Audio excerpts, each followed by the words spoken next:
हम मंदिर में मूर्ति खरीद करके स्थापित करते हैं, खरीदते हैं तो कोई दोष नहीं, लेकिन जब उसमें प्राण प्रतिष्ठा हो जाए उसके बाद कोई मूर्ति बेच नहीं सकता, ना कोई खरीद सकता है।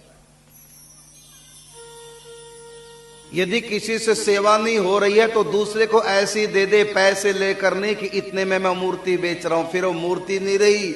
जब तक दुकान पे थी तब तो वो मूर्ति थी, अब उसमें प्रतिष्ठा हो गई, अब वो श्री विग्रह, वो ठाकुर जी हो गए हैं, अब खरीदना बेचना दोनों पाप होता है। इसी प्रकार शालिग्राम, शालिग्राम में तो भगवान पहले से स्थापित होते हैं, इसलिए शालिग्रामों को भी शास्त्रों में लिखा हुआ खरीदना बेचना दोनों पाप है। और शालिग्राम खरीद करके जो पूजा करते हैं उनकी पूजा निष्फल होती है। शालिग्राम को भी ना बेचना चाहिए ना खरीदना चाहिए।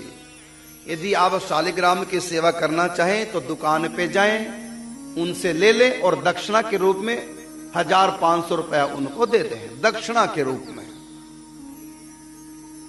कीमत मोल भाव ना करो कि ये शालिग्राम जी कितने के हैं, ये तो अनंत इनकी कीमत है। भगवान है, भगवती वृंदा तुलसी की कृपा से हम लोगों के लिए सुलभ हुए हैं शालिग्राम। इनमें प्राण प्रतिष्ठा करने की आवश्यकता नहीं, स्वयं भगवान प्रतिष्ठित होते हैं, इसलिए इनको खरीदना और बेचना नहीं चाहिए। यदि किसी ने शालिग्राम भगवान खरीदे हों तो अब तक की गई उनकी पूजा निष्फल है।